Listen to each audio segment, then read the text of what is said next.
Haleluya, puji Tuhan. Beri tepukan kepada Tuhan. Haleluya, puji Tuhan. Apa kabar semua? God is good. And all the time. God is good. Amen, amen, amen, amen. Puji Tuhan. Siapa yang diberkati Tuhan hari ini?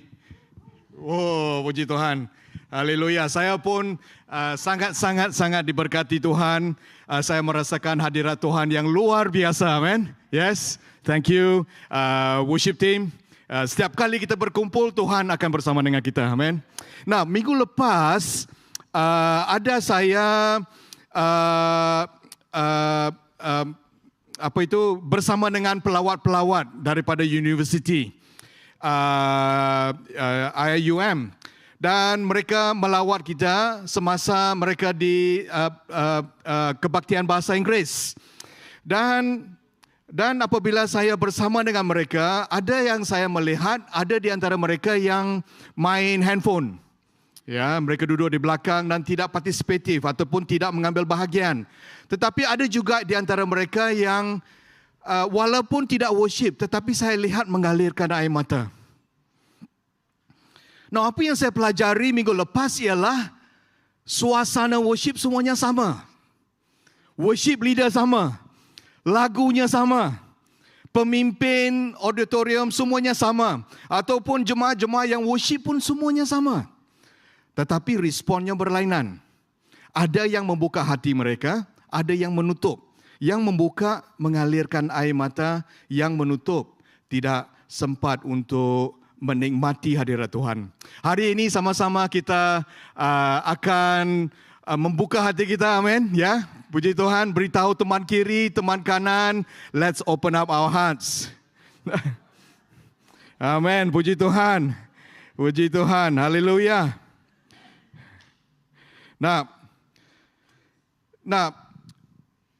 hari ini saya mau sama-sama kita pelajari tentang sempurnakan iman kami. Sempurnakan iman kita. Hari ini hari apa? Hari Ahad. Betul, hari Ahad.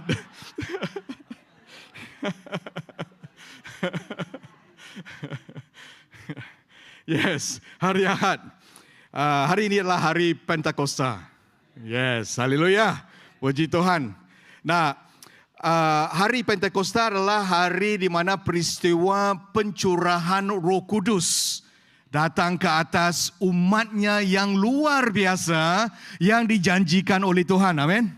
Nah, hari ini sama-sama kita akan merenungkan hari Pentakosta. Tetapi apabila kita merenungkan hari Pentakosta ini, kita akan sama-sama belajar bagaimana Tuhan dengan sentuhan Tuhan yang luar biasa, dengan sentuhan Roh Kudus yang luar biasa, bagaimana Tuhan boleh mengubah tahap iman kita daripada satu tahap kepada satu tahap kepada satu tahap yang lebih tinggi. Dan hari ini mungkin kita akan melihat dari perspektif iman.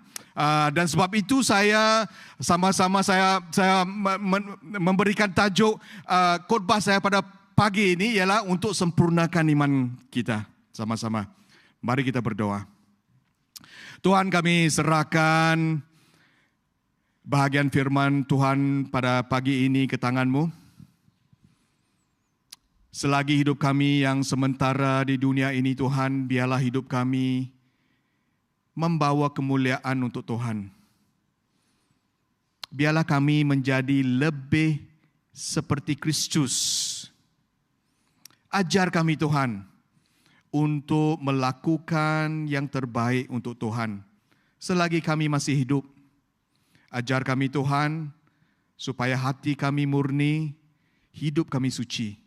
Kami serahkan semua ini ke tangan-Mu, Tuhan. Biarlah bahagian firman Tuhan mengubah hidup kami. Terima kasih, Tuhan, dan kami serahkan semua ini ke tangan-Mu. Di dalam nama Yesus Kristus kami berdoa. Amin. Amin. Amin. Mari sama-sama kita baca bahagian firman Tuhan, Kisah Para Rasul 2, 1-4. Bahagian firman Tuhan yang selalu kita baca. Bahagian firman Tuhan yang selalu kita baca semasa hari Pentakosta. Tetapi mungkin saya mahu melihat dari perspektif yang lain sedikit untuk hari ini. Tapi mari kita baca bahagian firman Tuhan ini. Mari kita semua bangkit. Bolehkah? Boleh. Haleluya. Puji Tuhan. Nah, kita baca dengan suara yang lantang. Ya, Pastor Kelvin kata supaya gereja bahasa Inggris pun boleh dengar di sana ya. Nah, mari kita baca 1, 2, 3. Apabila tiba hari Pentakosta, mereka semua bersama-sama di suatu tempat. Tiba-tiba kedengaran bunyi dari langit seperti angin kencang menderu, memenuhi seluruh rumah mereka sedang duduk. Kemudian kelihatan lidah-lidah yang berbelah-belah seperti api rupanya, dan setiap satu hinggap di atas setiap orang daripada mereka. Mereka semuanya dipenuhi Roh Kudus, lalu mulai bertutur dalam pelbagai bahasa asing seperti yang diberikan oleh Roh Kudus. Amin. Haleluya. Sila duduk ya. Haleluya. 50 hari yang lalu kita telah merayakan Hari Paskah. Hari Paskah ialah untuk mengingatkan kita tentang kebangkitan Yesus pada hari ketiga. Amin. Kebangkitan Yesus Kristus adalah satu peristiwa sejarah yang tidak boleh kita nafikan. Tetapi yang lebih penting ialah secara spiritualnya, ia menunjukkan kemenangan Tuhan ataupun kemenangan Allah ke atas dosa dan kematian. Amin. Dan lebih daripada itu, dia memberikan janji hidup kepada kita yang percaya. Nah, 50 hari kemudian, hari ini, hari di mana kita merayakan Hari Paskah. Bukan. Hari Sunday. Hari Pentakosta. Nah, Hari Pentakosta adalah hari yang sangat exciting. Amin. Amin. Hari yang sangat yang exciting di dalam hidup kita. Kalau kita mau hidup dengan penuh dengan iman, hari inilah hari di mana kita boleh mengingati bagaimana Roh Kudus boleh bekerja dalam hidup kita. Nah, Hari Pentakosta adalah hari di mana kita mengingatkan pencurahan Roh Kudus. Memang itu adalah suatu yang dramatik yang berlaku pada ketika itu. Pada ketika itu api hinggap di atas setiap orang. Semua orang mula bertutur dalam bahasa-bahasa asing. Tetapi yang kedua ialah Pentakosta mengingatkan kita bagaimana bermulanya gereja Allah yang baru. Di mana itu memulakan satu titik ataupun satu babak sejarah yang utama di dalam sejarah gereja, di mana satu gereja yang baru dibina, kan, ditubuhkan pada ketika itu. Tetapi untuk hari ini, saya mahu kongsikan tentang transformasi spiritual. Transformasi spiritual apabila Roh Kudus datang mengurapi mereka yang percaya. Satu transformasi spiritual yang luar biasa. Kerana Roh Kudus adalah Roh Kudus yang luar biasa. Mereka yang sebelumnya takut dan ragu-ragu menjadi kuat dan berani. Iman mereka yang kecil yang dahulunya sekarang mempunyai iman yang teguh dan iman yang luar biasa. Dan dengan pertolongan Roh Kudus mereka dapat melakukan pekerjaan-pekerjaan yang luar biasa. Dan transformasi inilah yang ingin saya kongsikan hari ini. Ya, hari ini kita fokus perspektif kita kepada kebangkitan iman, terutama sekali seorang individu namanya Petrus. Nah, Petrus sebelum Pentakosta adalah seorang nelayan. Yes. Dia adalah orang-orang manusia biasa seperti kita. Dia mempunyai bisnes perikanan bersama dengan Yakobus, bersama dengan Yohanes, dan bersama dengan rakan-rakan mereka yang lain. Dan dia bukanlah orang yang berpelajaran, bukanlah ahli teologi, bukanlah orang penulis ataupun scribes, kan, undang-undang. Bukanlah orang Farisi seperti orang Farisi ataupun bukan seperti orang Saduki yang mempunyai pengetahuan yang dalam tentang Alkitab. Dia bukan seorang imam, bukan seorang Lewi, bukan seorang guru ahli Taurat pun, rabai. Tetapi dia adalah seorang yang tidak berpelajaran. Dia adalah seorang yang mungkin perkataannya kasar. Mungkin perkataan-perkataan yang tidak senonoh, ya. Nah, kalau Petrus adalah seorang yang sebegitu, kita semua termasuk saya mempunyai harapan. Amin. Amin. Beritahu teman kiri kanan, kita ada harapan. Yes.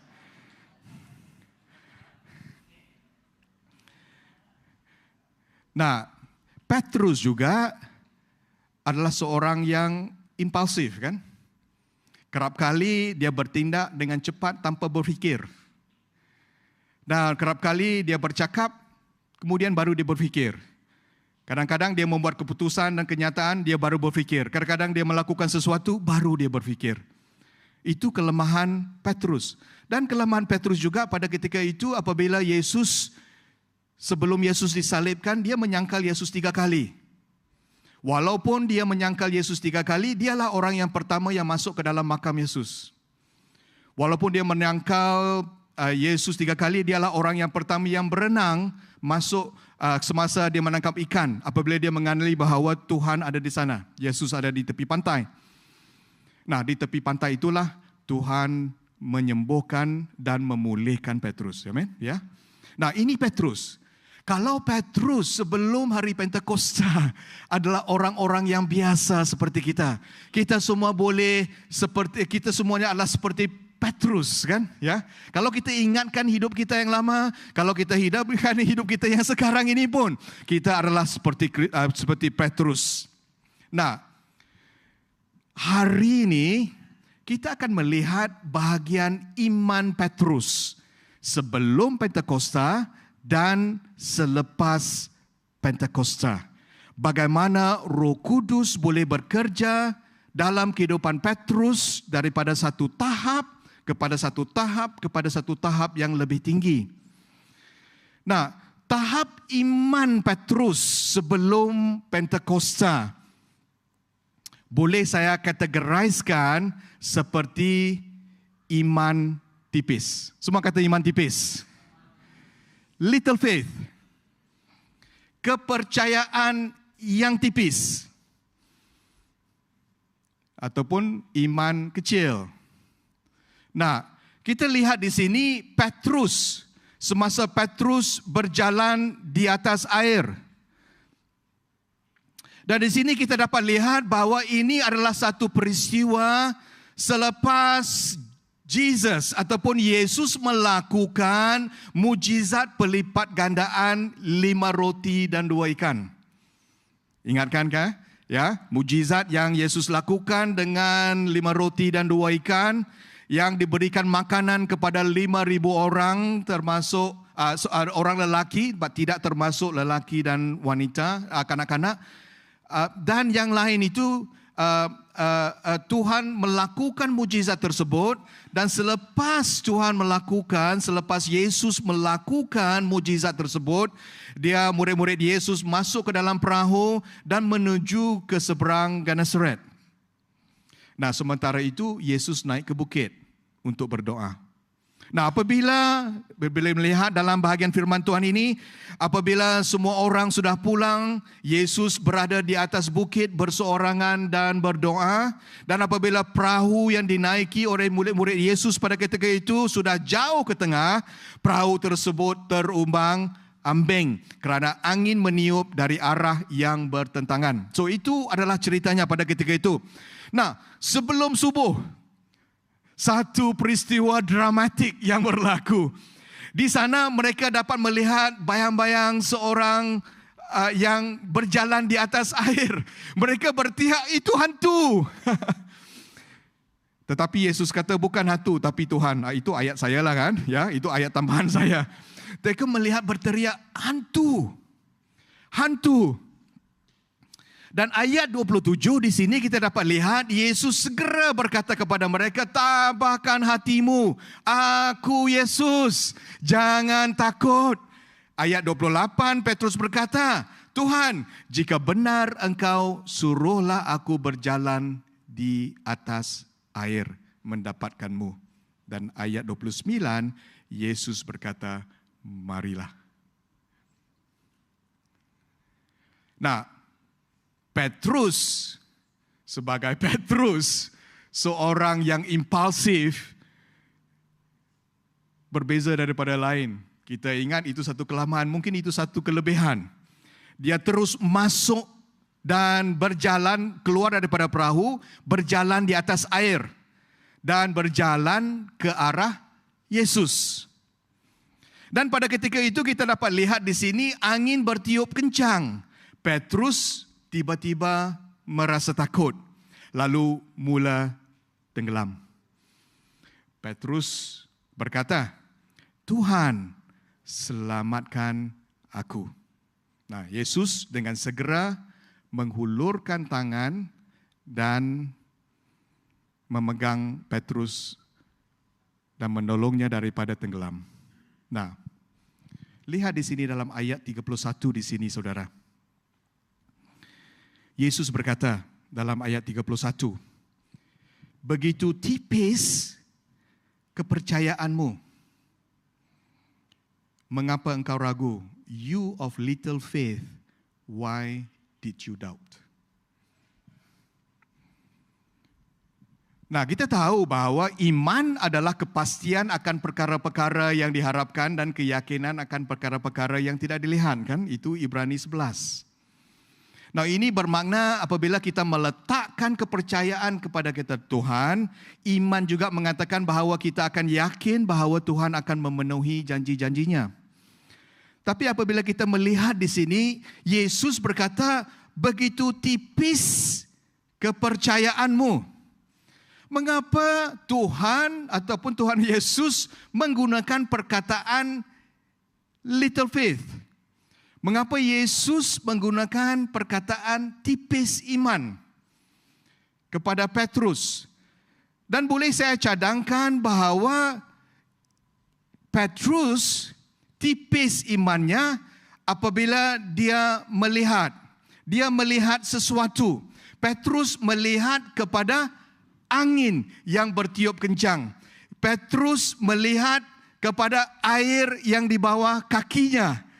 Dan apabila Yesus melihat secara fizikal, dia merasa takut.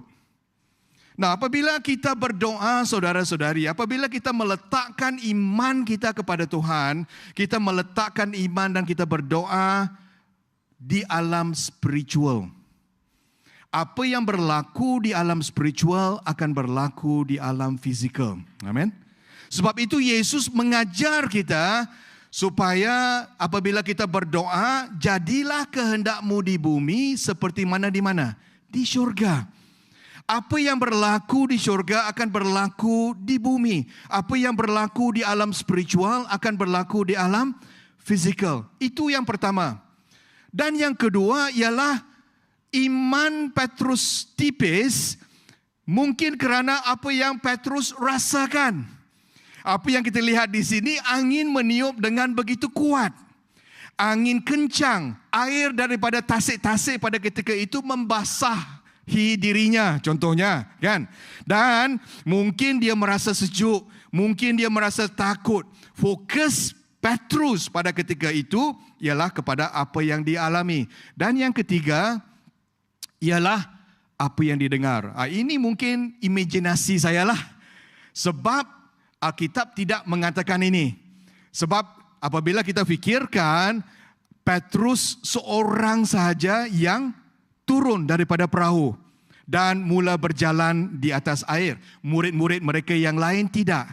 Mempunyai iman yang lebih kurang daripada Petrus. Mungkin ada di antara mereka yang akan mengatakan mustahil, mustahil, mustahil. Kita tidak boleh berjalan di atas air. Mungkin Petrus mendengar, ini imajinasi saya lah, mendengar murid-murid, kawan-kawan mereka yang lain mengatakan tidak boleh, tidak boleh, tidak boleh. Berulang-ulang kali. Dan apabila kita mendengar perkara-perkara yang negatif ini berulang-ulang kali, ia akan masuk ke dalam fikiran kita dan fokus kita bukan lagi-lagi kepada Tuhan, tapi fokus kita adalah kepada situasi yang kita ada. Sebab itu saudara, apabila kita mau meningkatkan iman kita, kita harus tahu siapa yang mengelilingi diri kita. Orang yang kuat iman akan membangunkan iman kita, saudara-saudari. Dan orang yang kurang iman akan menarik iman kita ke bawah. Sebab itu adalah penting untuk kita apabila kalau kita mau berdoa untuk penerobosan. If we want to pray for breakthrough, contohnya, kita harus mengelilingi diri kita dengan orang-orang yang kuat imannya. Amin. Dan yang ketiga ialah mungkin Petrus mengingati pengalamannya yang lepas. Nah, pengalaman kita yang lepas ataupun pengalamannya yang lepas ialah dia akan tenggelam apabila Petrus berdiri di atas air. Kan? Nah, kita mula melihat dengan pengalaman kita yang lepas dan mula hilang fokus kita kepada Tuhan.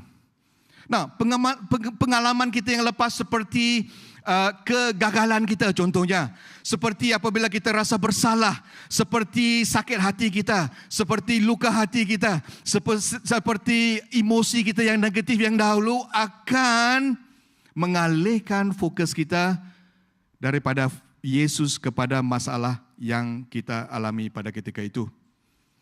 So, jadi iman tipis adalah iman yang terumbang-ambing. Yes. Iman tipis akan mengatakan, saya tahu Tuhan boleh melakukannya, tetapi saya tidak yakin dia akan melakukannya. Iman yang tipis akan mengatakan bahawa untuk seketika itu saya percaya kepada Kristus, untuk satu ketika yang lain saya khawatir dan risau dan tidak ada iman.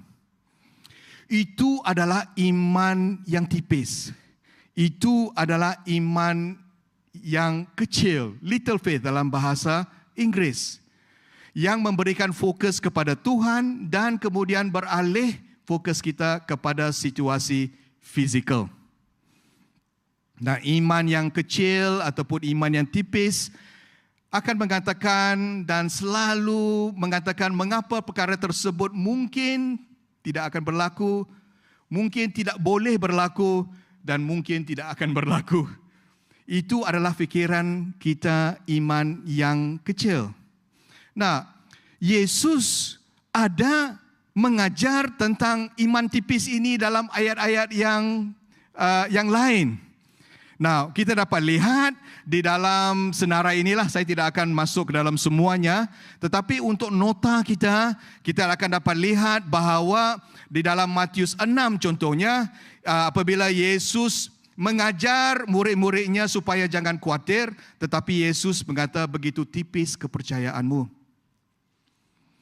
Dan apabila satu ketika apabila Yesus menenangkan badai, kalau kita ingat, apabila kita menenangkan badai pada ketika itu, kita dapat melihat bahawa Yesus berkata, mengapa kamu takut? Begitu tipis kepercayaan kepadamu.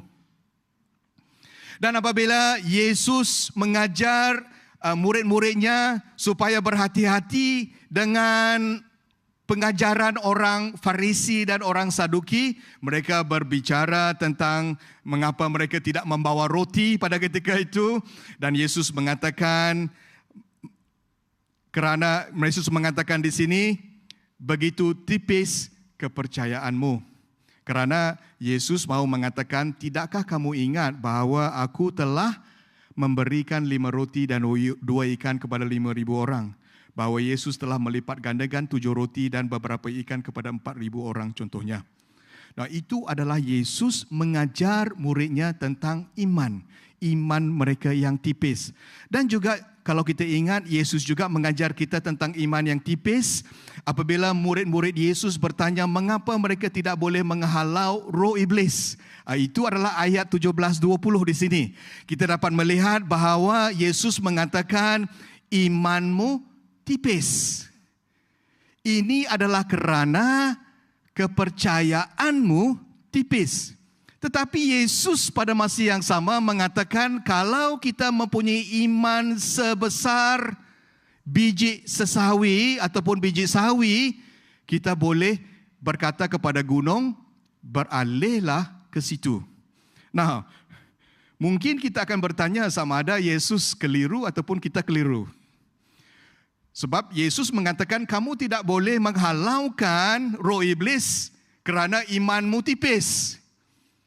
Tapi pada masa the same breath, Tuhan mengatakan, tetapi kalau imanmu Sebesar biji sawi, kamu boleh menggerakkan gunung, menggerakkan masalah kita. Nah, apa yang Yesus katakan di sini bukanlah kuantiti ataupun kekuatan iman kita, tapi apa yang Yesus katakan di sini ialah fokus. Fokus kita kepada mana? Pahala tuju iman kita kepada objek yang di mana? Kalau fokus kita adalah kepada Tuhan, kita dapat melihat mujizat Tuhan. Kalau fokus kita kepada masalah kita, kita akan tidak boleh melihat mujizat Tuhan.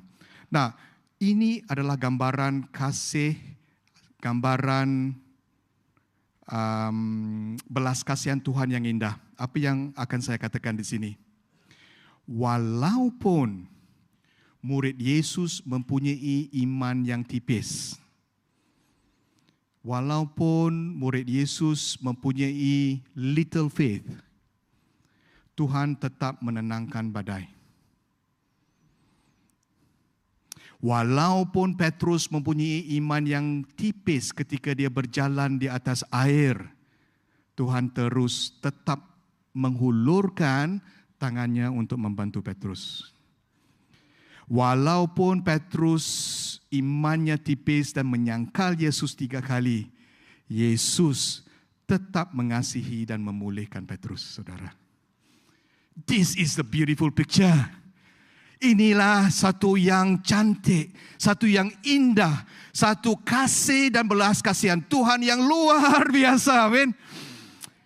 Walaupun iman kita tipis, saudara-saudari, walaupun we have little faith, Tuhan tetap mengasihi kita. Tuhan tetap memberikan belas kasihan kepada kita. Amin.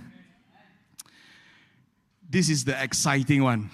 Now, imagine, bayangkan kalau kita bergerak daripada satu tahap kepada satu tahap yang lebih tinggi, amin, saudara. Nah, apabila kita menyerahkan diri kita kepada Tuhan, Tuhan akan memberikan kita Roh Kudus. Roh Kudus akan datang dan meninggal dan tinggal di dalam hidup kita. Nah, hari Pentakosta adalah hari di mana Roh Tuhan, Roh Kudus turun ke atas murid-murid Yesus pada ketika itu. Nah, apa yang telah kita lihat apabila Petrus mempunyai iman yang kecil ataupun little faith ataupun iman yang tipis ataupun kepercayaan yang tipis, itu adalah sebelum hari Pentakosta. Nah, apabila Pentakosta turun, hari ini adalah hari Pentakosta. Apabila Roh Tuhan turun, kita sama-sama lihat bagaimana iman Petrus berubah.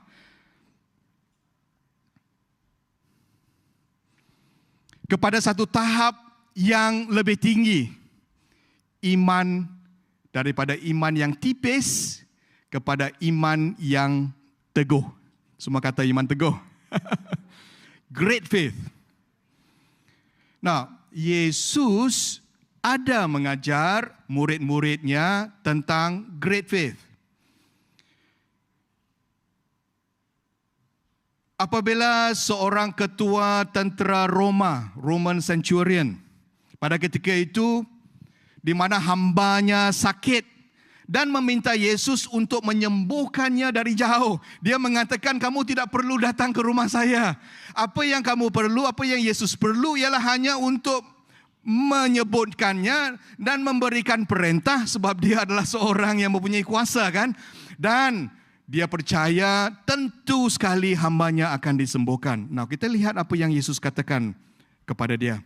Yesus kagum mendengarnya dalam ayat 8-10. Lalu berkata kepada ramai orang yang mengikutnya, sesungguhnya belum pernah kutemui orang yang demikian teguh imannya. I have not found anyone in Israel with such great faith. Itu adalah pelajaran yang Yesus mau ajarkan kepada muridnya. Yang kedua ialah tentang wanita Kanaan. Canaanites. Bukan cannot, tapi can. Ya, sebab imannya teguh. Nah, ini adalah seorang wanita yang anaknya sakit, kan? Kita lihat, ya.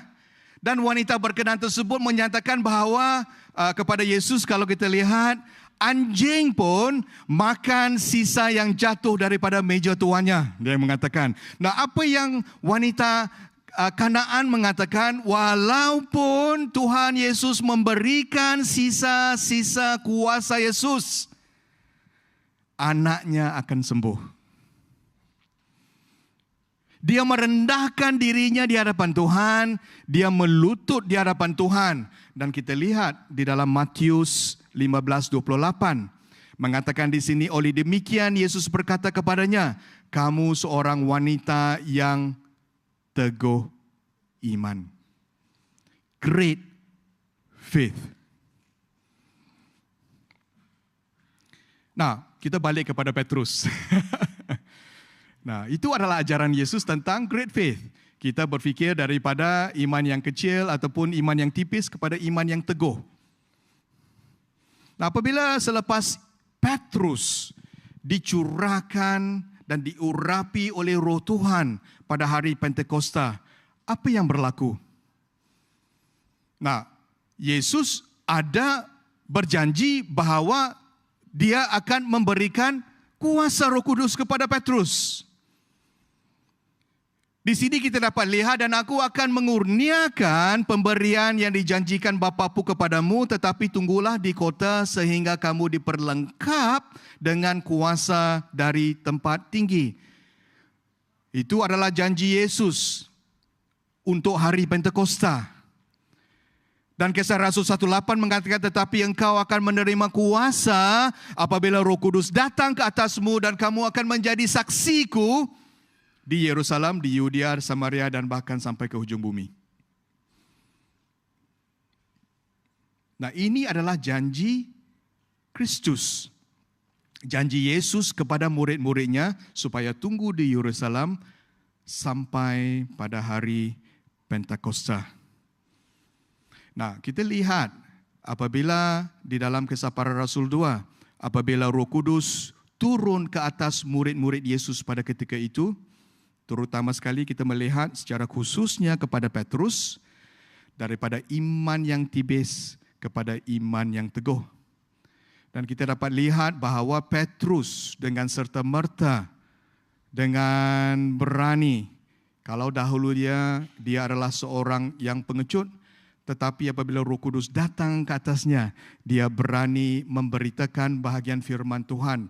Walaupun kita dapat lihat bahawa dia mempunyai risiko untuk ditangkap. Tetapi dengan beraninya, satu perubahan yang luar biasa daripada little faith kepada great faith. Daripada iman tipis kepada iman yang teguh. Nah, kita lihat di sini. Nah, ini adalah kisah Petrus menyembuhkan orang yang lumpuh pada ketika itu. Kalau kita ingat cerita ini. Nah, cerita ini adalah mengenai seorang yang lumpuh daripada rahim ibunya. Setiap hari dia diangkat, kan? Setiap hari dia diangkat oleh orang dan diletakkan di pintu bait suci untuk meminta sedekah. Dan apabila dia melihat Petrus dan Yohanes datang ke arahnya, dan dia berkata, dan Petrus mengatakan ini dalam ayat 5, emas, perak tiada padaku, tetapi apa yang ada padaku kuberikan kepadamu, dalam nama Yesus Kristus orang Nazaret, bangkit dan berjalanlah. Now, kita lihat saudara, bagaimana iman Petrus yang luar biasa apabila dia memberikan kenyataan ini. Petrus memegang tangan kanannya dan mendorongnya berdiri, lalu dia berjalan, melompat, menyanyi dan seterusnya. Itu adalah satu mukjizat yang luar biasa. Nah, kita lihat di sini, sebelum Petrus ataupun ketika sebelum Pentakosta dan ketika Petrus mempunyai iman yang kecil, Yesus menghulurkan tangan kepada Petrus apabila dia berjalan di atas air. Nah, selepas Pentakosta, apabila dipenuhi oleh Roh Tuhan, Petrus menghulurkan tangan kepada orang yang lumpuh untuk berdiri. Wow! Satu transformasi yang luar biasa dalam kehidupan Petrus. Daripada dahulunya dia yang ditolong dan pada untuk sekarangnya dialah yang menolong. Daripada dahulu dia yang dihulurkan tangan, pada sekarang dialah yang menghulurkan tangan. Kerana imannya yang begitu besar, saudara-saudari. Hari ini Tuhan mahu mengingatkan kita, kalau kita mahu meningkatkan iman kita, biarlah kita hidup dengan penuh, dengan kepenuhan Roh Kudus. Nah, iman yang teguh, kalau iman yang tipis mengatakan saya tahu Tuhan boleh melakukannya, tetapi saya tidak pasti Tuhan akan melakukannya. Tetapi iman yang teguh adalah iman di mana akan mengatakan saya tahu Tuhan boleh melakukannya dan saya yakin Tuhan akan melakukannya. Iman yang teguh akan memberikan fokus kepada Yesus dan bukan kepada objek ataupun bukan kepada situasi yang kita hadapi.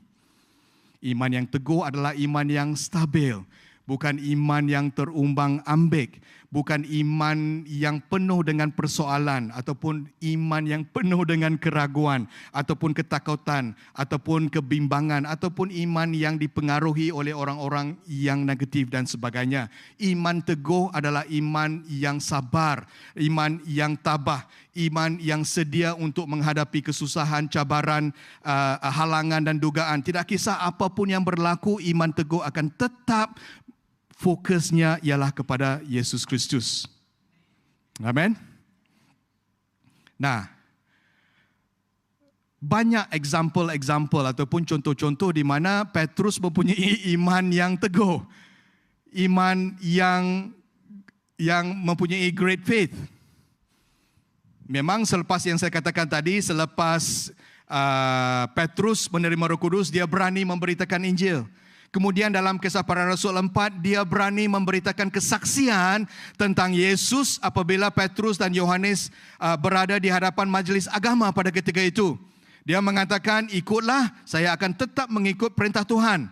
Dan dalam Kisah Para Rasul 5 pula, Petrus melihat banyak mujizat, banyak yang sembuh, banyak yang disembuhkan, orang sakit, orang yang dirasuk roh-roh jahat dan sebagainya. Dan juga apabila Petrus dipenjarakan oleh Raja Herodes pada ketika itu, dan apabila dibebaskan oleh malaikat, iman Petrus teguh dan dia akan terus memberitakan Injil kepada semua orang. Itu adalah iman Petrus, saudara-saudari. Daripada iman yang tipis kepada iman yang teguh, seperti yang telah Yesus ajarkan. Dan yang terakhir, ialah iman yang sempurna. Perfect faith. Daripada little faith, great faith, perfect faith. Daripada iman tipis, iman teguh, dan iman sempurna. Nah, mengapa saya mengatakan ini, saudara-saudari?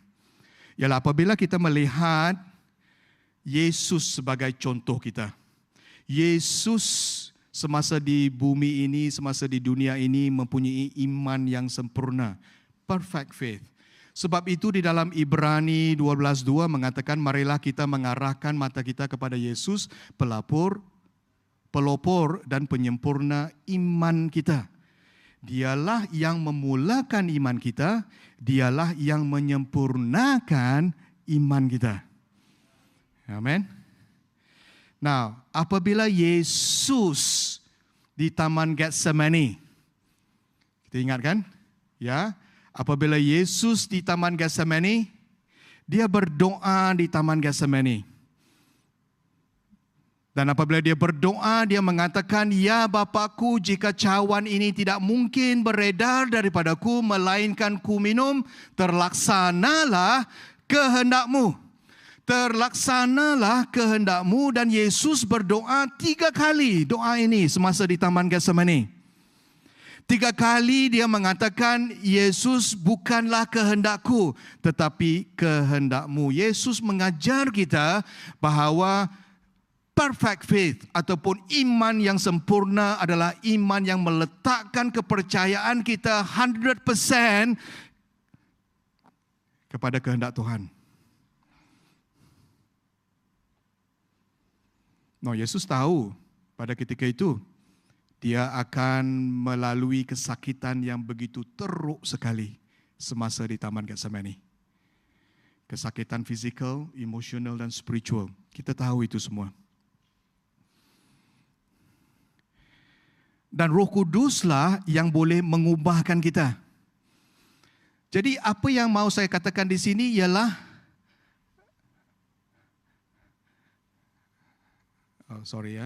apa yang mau saya katakan di sini ialah di dalam 2 Korintus 3:18 dia dapat dilihat kita semua melihat kemuliaan Tuhan tercermin dengan wajah yang tidak berselubung dan kita diubah menjadi serupa dengannya dalam kemuliaan yang kian besar oleh Roh Tuhan.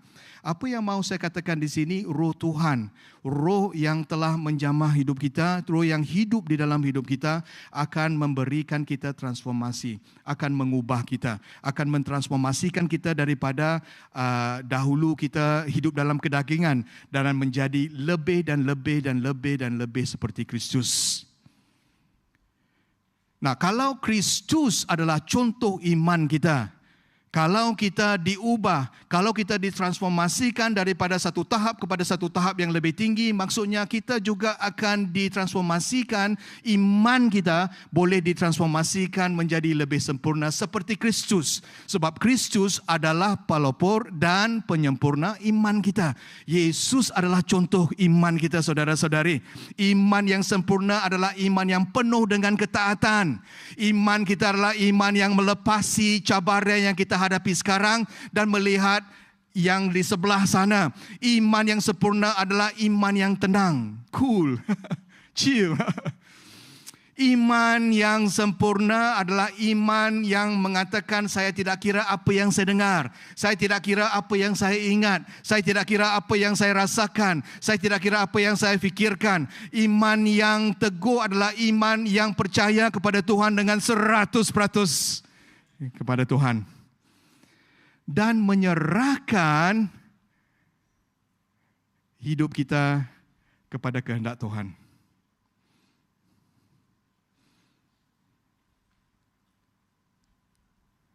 Iman yang surrender 100%. Living a consecrated life untuk Tuhan. Nah, kita lihat pada Petrus.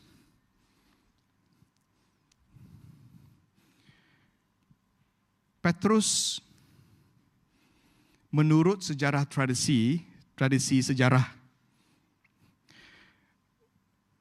ialah Petrus mati syahid di Roma di bawah Emperor Nero pada ketika itu, kan? Yes. Itu sejarah. Dan ada juga yang mengatakan bahawa Petrus mengatakan saya tidak layak mati seperti Yesus di atas salib. Sebab dia disalibkan dan dia rela untuk disalibkan terbalik. Upside down. Nah, itu Petrus. Petrus yang dahulunya takut mati, apabila sampan hampir tenggelam dengan badai yang kuat. Petrus yang dahulunya takut mati apabila dia hampir tenggelam ketika berjalan di atas air. Petrus yang dahulunya takut apabila dia menyangkal Yesus 3 kali adalah Petrus yang baru. Petrus yang rela untuk mati untuk Tuhan, untuk memberitakan Injil kepada seberapa banyak orang. Itu Petrus yang ditransformasikan apabila Roh Kudus datang pada hari Pentakosta.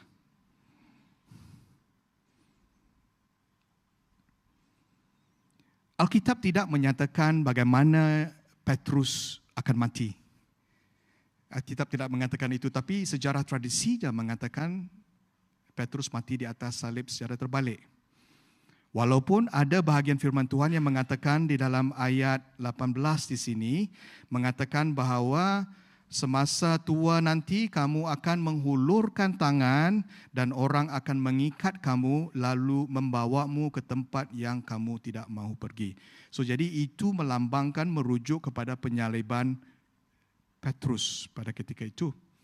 Sama juga apabila Petrus mengatakan, aku tahu tidak lama lagi aku akan meninggalkan dunia ini sebagaimana telah dinyatakan jelas kepadaku oleh Tuhan kita Yesus Kristus. Dia mungkin menunjukkan, mengarahkan bahawa dia menyerahkan hidupnya 100% kepada Tuhan.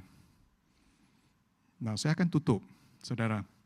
Apabila kita melihat dalam buku Ibrani 11, Ibrani 11 adalah buku di mana nama-nama hero iman kita yang kuat.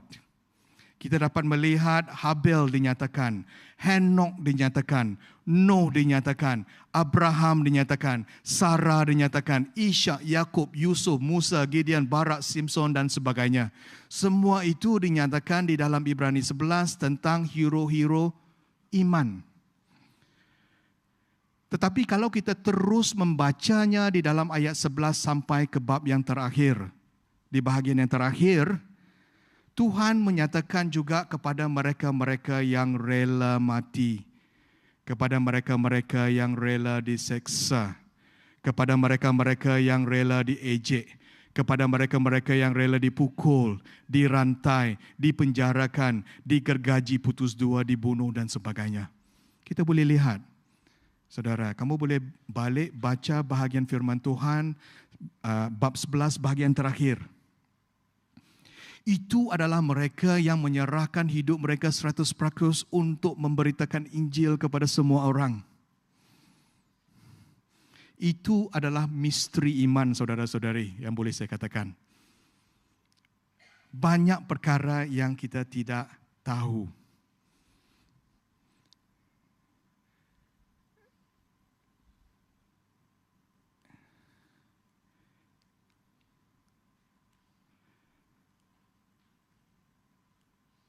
Nah, semasa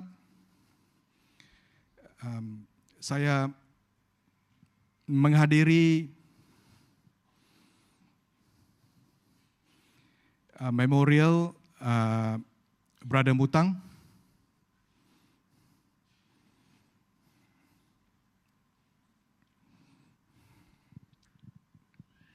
dia adalah YB, senator. Right? Yang pertama, orang Ulu, orang Kristian yang menjadi yang di-Pertua Dewan Negara yang ke-20. President of the Dewan Negara. Nah, kita tidak tahu apa rancangan Tuhan. 3 months. Kita semua excited. Yes, God. It's the first time. Kita mempunyai seorang yang mengasihi Tuhan yang berada di dalam posisi yang tersebut. But we don't understand.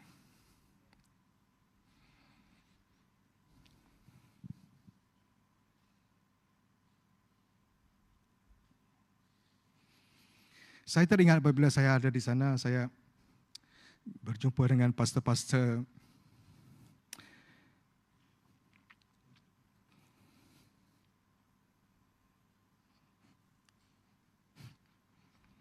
give me a second. I was telling Steffi the other day, I'm not sure if I can hold it. But I say I'm going to share anyway. Sebab apabila berjumpa dengan pastor, kita semua berbincang, one day we will all, kita akan bertemu dengan dia. Saya sempat melayani bersama dengan dia. Sebagai pengarah di komuniti digital, such an encouraging brother. Dan apabila berjumpa dengan pastor, kami ada di sana, kami memeluk di antara satu sama lain, kita mengatakan, one day we will see him, but selagi kita ada di dunia ini, kita melakukan apa yang perlu kita lakukan. We have no time to waste.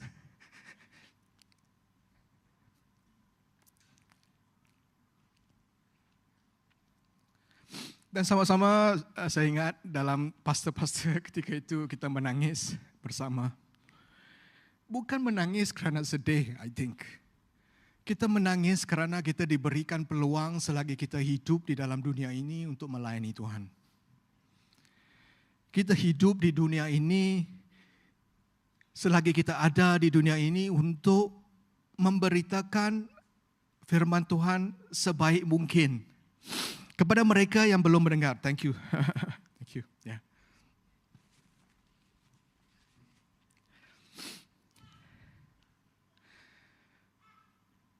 Dan selagi kita semua saudara-saudari apabila kita masih lagi ada di dunia ini, why not we give the best we can? Iman kita yang kecil, yang tipis. Iman kita yang teguh. Dan iman kita yang sempurna yang mau Tuhan berikan kepada kita untuk hari ini, saudara. Mari kita semua bangkit.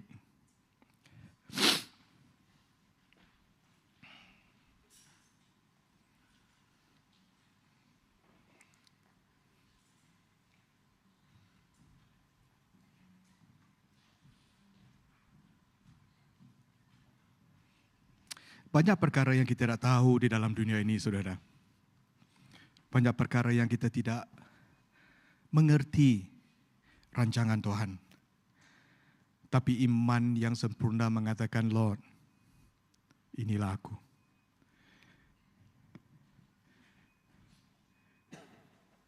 Kita boleh mengalami transformasi iman seperti Petrus.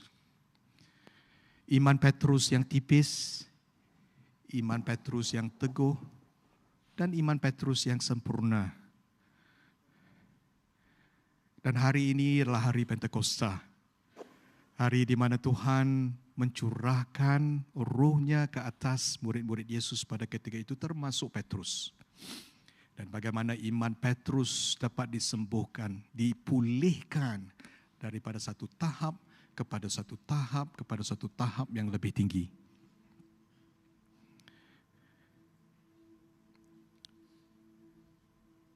Dan mungkin hari ini Tuhan mau mengingatkan kita bahawa dan juga pemergian Brother Mutang mengingatkan kita there's no time to waste.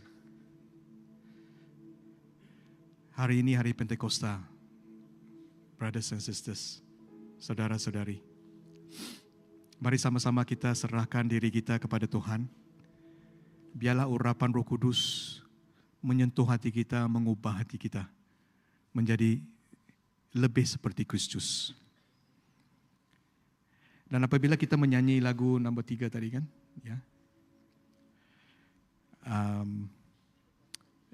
saya minta kamu semua datang ke depan lah. Kita serahkan diri kita kepada Tuhan. We surrender our lives to God. Termasuk saya. Hari Pentakosta. We will say, God, come. Lakukan yang terbaik untuk diri kita.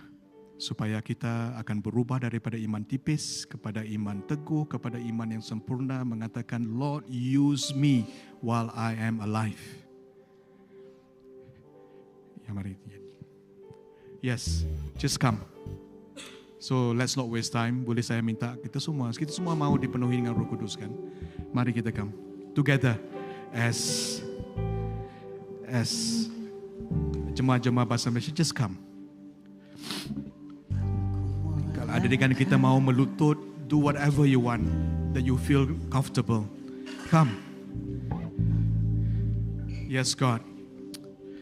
Yes, God.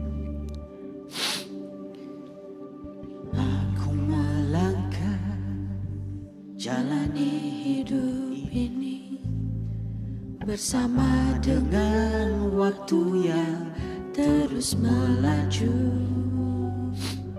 Untuk apakah aku ada di sini Tuhan, kalau bukan untuk melayani-Mu? Inilah aku di hadapan-Mu Tuhan, segala yang ku miliki. Pakailah aku Tuhan sebagai alatmu, menyelamatkan jiwa yang terhilang. Bangkitkan aku, bangkitkan aku, jadikan aku hamba-Mu yang setia. Bangkitkan aku, bangkitkan aku, jadikan aku hamba-Mu yang bangkitkan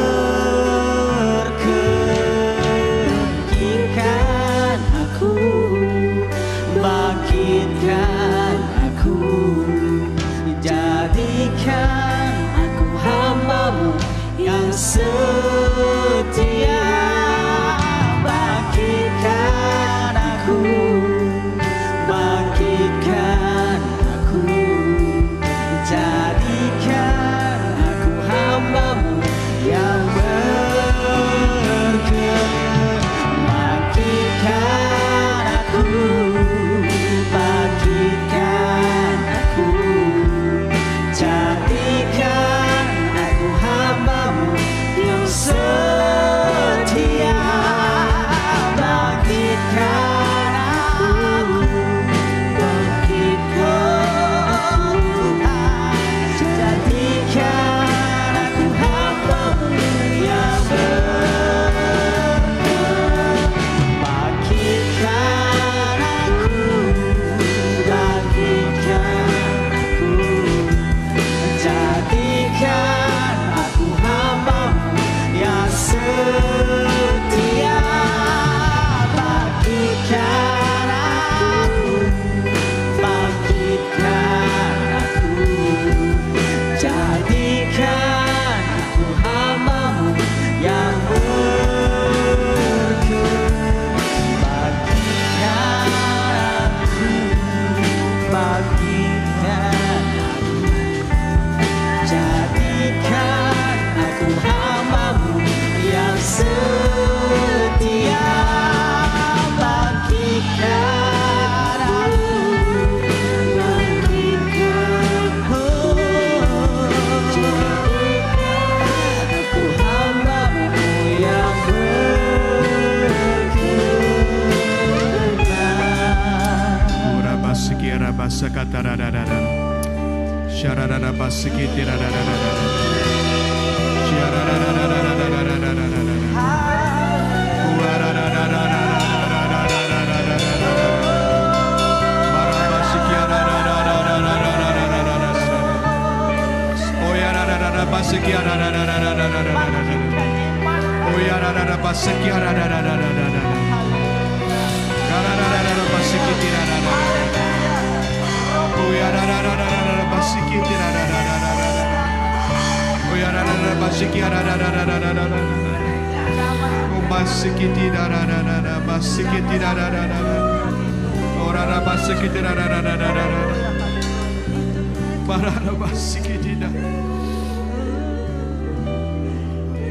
Tuhan,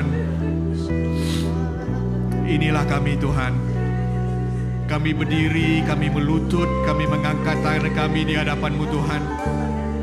Kami adalah manusia yang biasa, manusia yang lemah. Tetapi Tuhan, pada hari ini kami diperingatkan bahwa Roh Kudus-Mu boleh melakukan satu pekerjaan yang luar biasa. Engkau adalah Tuhan yang luar biasa Tuhan. Dan kami berdiri, kami melutut di hadapan-Mu. Kau lakukanlah Tuhan pekerjaan-Mu Tuhan dalam hidup kami Tuhan. Biarlah kami hidup daripada tahap iman yang tipis kepada iman yang teguh, kepada iman yang lebih sempurna. Biarlah hidup kami diserendakan 100%. Serahkan 100% ke tangan-Mu Tuhan. Lord, help us God. Pada pagi ini kami serahkan hidup kami Tuhan. Tangisan kami, Thank you, Lord. Inilah persembahan yang kecil yang boleh kami lakukan. Tuhan, selagi kami hidup di dunia yang sementara ini, Lord, biarlah kami hidup dengan untuk menyenangkan hati Tuhan. Ramai yang di luar sana, ramai yang belum mendengar, ramai yang belum mengalami kasih Tuhan.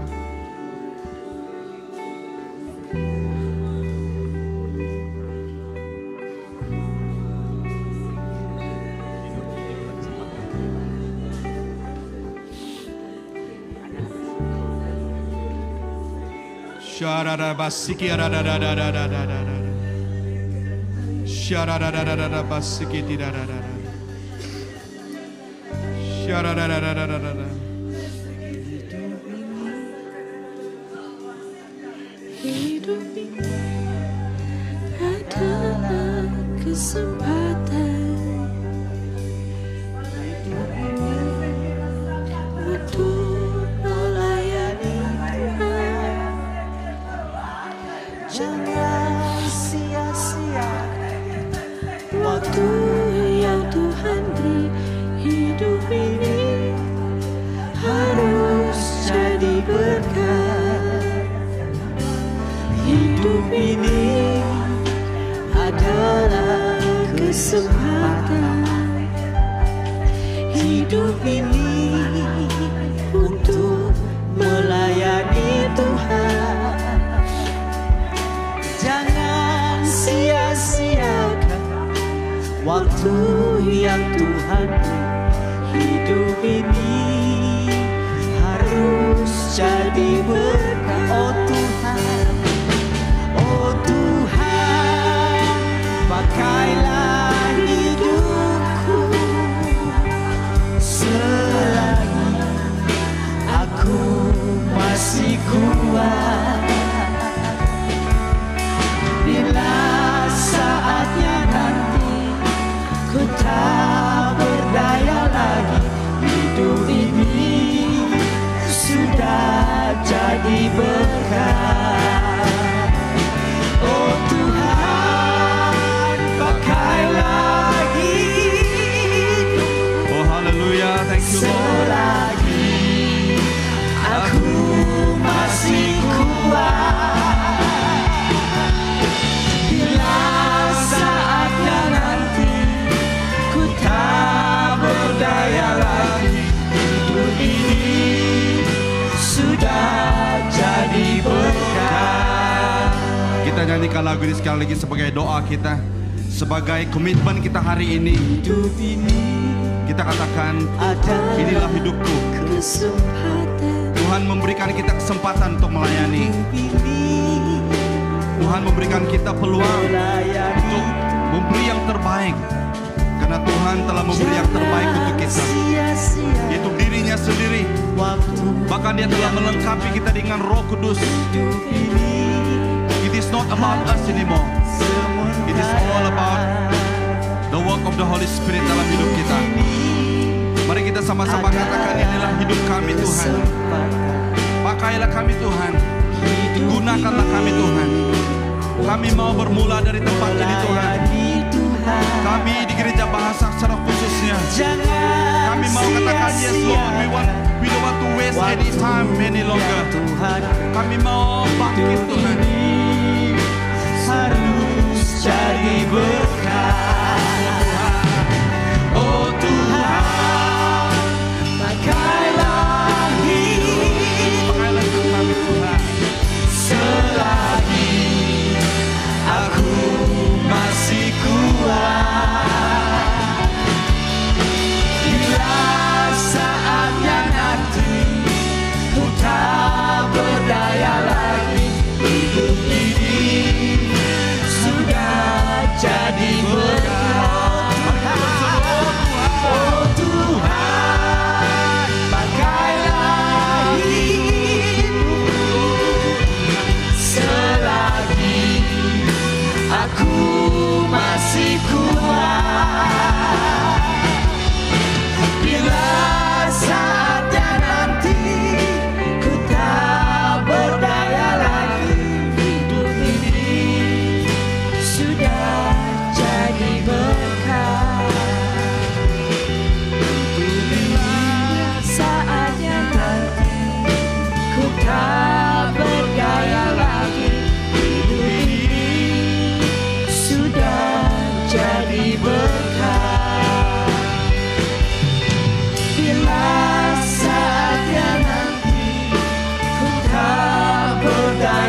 ketika Tuhan Yesus terangkat ke sorga,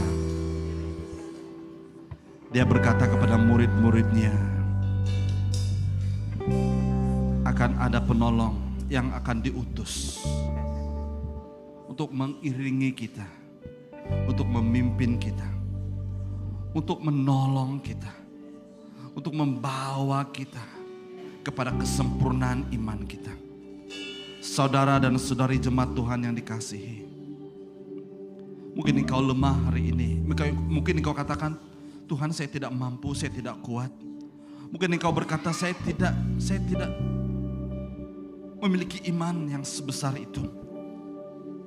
Tapi dengar baik-baik, Roh Kudus itu dicurahkan bukan untuk sekumpulan orang saja. Roh Kudus itu bukan diberikan untuk segolongan orang saja. Tapi Roh Kudus itu diberikan kepada setiap orang yang percaya kepada Tuhan Yesus. Bahkan Roh Kudus itu diberikan kepada setiap orang yang menginginkan, yang merindukan Roh Kudus dalam hidupnya. Tapi apabila engkau berkata, Tuhan saya tidak mau, saya tidak perlukan Roh Kudus, itu pilihanmu saudara. Engkau tidak akan pernah mengalami sesuatu yang ilahi. Engkau tidak akan pernah mengalami sesuatu yang mukjizat dalam hidupmu. Tapi jauh dalam hati engkau berkata, Tuhan saya merindukan mukjizat. Saya merindukan penerobosan dalam hidup. Saya mau melihat iman bekerja dalam hidup saya. Saudara dan saudari, kau tidak boleh melakukannya sendiri tanpa Roh Kudus. Mari bukakanlah hatimu sebelum saya berdoa untuk menutup. Mari kita sama-sama katakan, yes Lord, Holy Spirit, come, fill me right now. Cry to the Lord, come. Dengan cara mesti dikatakan, Tuhan saya Roh Kudus saya perlukan Engkau turunlah. Penuhi saya hari ini, saya perlukan Engkau menolong saya di dalam bisnis saya, dalam kerja saya, dalam pekerjaan saya, dalam usaha saya, dalam family saya, dalam kehidupan saya. Saya perlukan Roh Kudus. Berserulah kepada Tuhan, berserulah kepada Roh Kudus. Dia ada bersama dengan kita. Dia begitu lama, dia mau datang, dia mau menjamah hidupmu, dia mau memenuhi hidupmu. Dia ingin empower engkau, dia ingin memberdayakan engkau, dia ingin menguatkan engkau karena dia tahu kita lemah. Dan engkau hanya perlu katakan, yes Holy Spirit, come and fill me right now. Come, penuhi saya. Saya mengizinkan, katakan yes Lord, Holy Spirit, come fill me right now. Fill me right now. Oh hallelujah Jesus. Oh hallelujah. Hallelujah Jesus.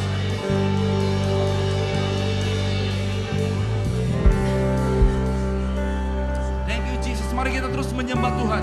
Mari kita katakan yes Lord. Mari kita merindukan hadirat Roh Kudus dalam hidup kita. Mari kita katakan, Roh Kudus saya ingin memberi tempat dalam hidup saya. Engkau bekerja hari ini. Engkau lakukan, ambil tempat dalam hati saya. Bukan saya lagi yang menguasai hidup saya, tapi saya menyerahkan hidup saya, dikuasai, dipimpin dan dijaga oleh Roh Kudus. Oh haleluya Jesus Lord. Thank you Jesus Lord. Oh haleluya Jesus.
Daripada 1000 hari di tempat lain,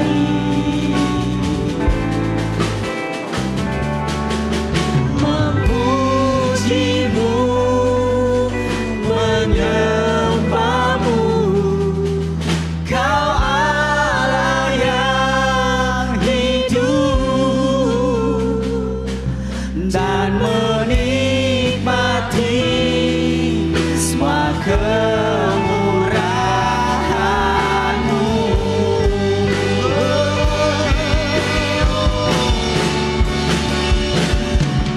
Lebih baik Ini yang kami rindukan Tuhan, satu hari mengalami jamahan kasih. Apa yang kami perlukan hari ini adalah Roh Kudus memimpin hidup kami Tuhan. hari di tempat lain,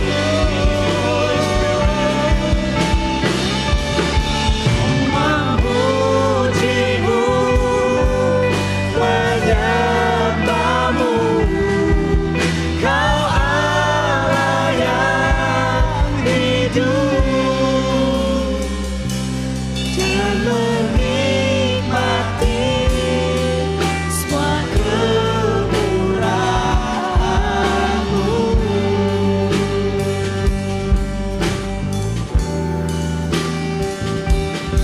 Dan menikmati semua kemurahan-Mu.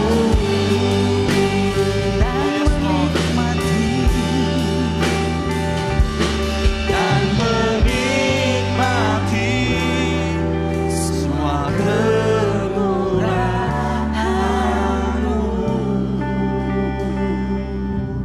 Haleluya Tuhan. Untuk kita menikmati kemurahan Tuhan dalam hidup kita. Untuk kita mengalami mukjizat pimpinan Tuhan yang luar biasa. Untuk kita mengalami keberanian. Untuk kita mengalami keberanian untuk bersaksi dan untuk hidup. Untuk kita memiliki iman yang kuat, yang teguh. Bahkan menuju kepada kesempurnaan. Kita perlukan Roh Kudus dalam hidup kita. Saudara, engkau tidak kuat. Engkau tidak boleh berjalan sendiri. Engkau perlukan Roh Kudus dalam hidupmu. Terima kasih Tuhan karena Engkau telah mencurahkan Roh Kudus. Bahkan Engkau terus dan Engkau ingin memberikan Roh Kudus dalam hidup kami. Pimpin hidup kami. Tuntun hidup kami Tuhan. Bawa kami kepada kesempurnaan iman kami. Jika selama ini kami tidak pernah melihat mukjizat terjadi. Jika selama ini Tuhan kami tidak memiliki iman yang teguh. Mulai hari ini Tuhan kami akan melihat mukjizat-mukjizat, breakthrough yang besar akan terjadi dalam kehidupan kami. Karena bukan kami kuat, bukan karena kepandaian kami, tapi oleh karena kuasa Roh Kudus yang ada, yang tidak terbatas dalam hidup kami, yang akan melakukan, mengerjakan itu dalam kehidupan kami. Terima kasih Bapa, terima kasih Roh Kudus, terima kasih Tuhan, karena Engkau hadir di tengah-tengah kami pada hari ini. Kiranya Engkau terus memberkati kami Tuhan. Saudara-saudara yang dikasih Tuhan, angkatlah tanganmu dan terimalah doa berkat. Haleluya, thank you Lord. Thank you Lord for the worship. Thank you Lord for the word of God.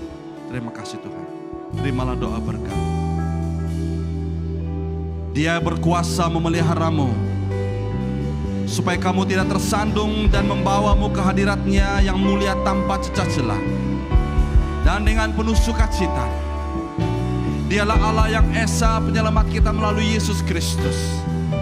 Dialah Allah yang akan menolong kita melalui Roh Kudus. Akan menyempurnakan persekutuan kita melalui Roh Kudus. Dan Dia adalah Tuhan kita, Dia adalah Raja kita.